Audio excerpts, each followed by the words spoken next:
Taiwan, a beautiful island in the Pacific Ocean, a free and democratic Chinese people with a thriving economy based on a lively private sector and constitutional law.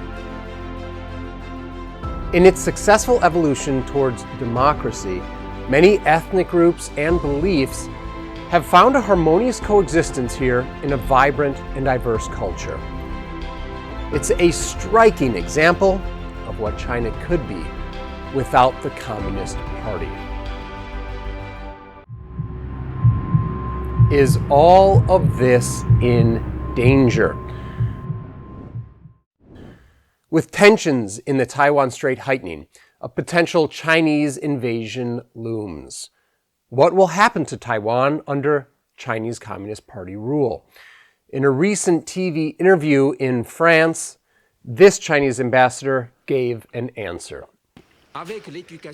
We can imagine that when one day China reunifies Taiwan with its motherland, through re-education, the people of Taiwan will become patriots again. Re-education may sound harmless, but those who know its true meaning in the Communist China context will shudder. Xinjiang, the Western Chinese region, home to one of China's largest minorities, the 13 million Uyghur Muslims, a Turkic-speaking people with a history dating back 4,000 years.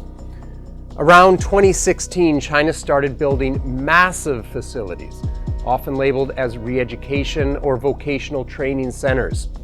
Up close, they look more like prisons, with tall walls, watchtowers, iron bars, and wire netting on all the windows and doors. There are surveillance cameras everywhere, even in restrooms. In these facilities, it's estimated between 1 to 2 million Uyghurs are detained. Charges are mostly trivial or simply made up. Having friends or families overseas, keeping a beard, wearing a scarf, or simply looking suspicious. These are all charges found on leaked documents. Footage from this BBC report is taken from an official visit allowed by the government.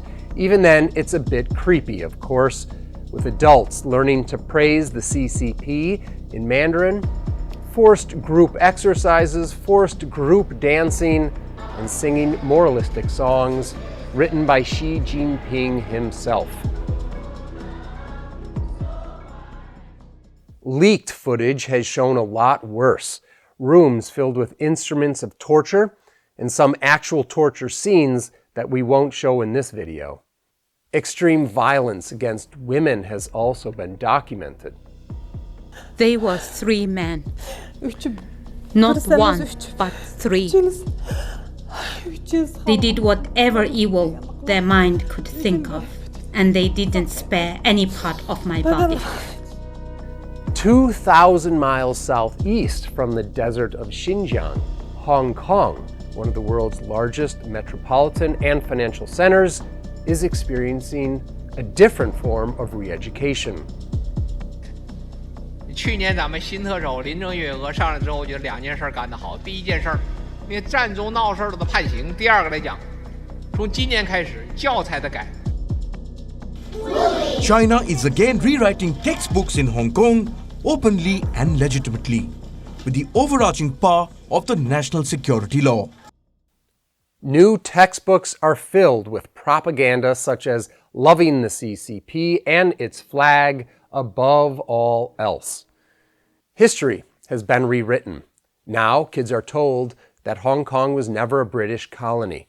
Protesters of Beijing's new national security law a couple of years ago are now labeled as insurrectionists. Concepts are redefined by communist definitions.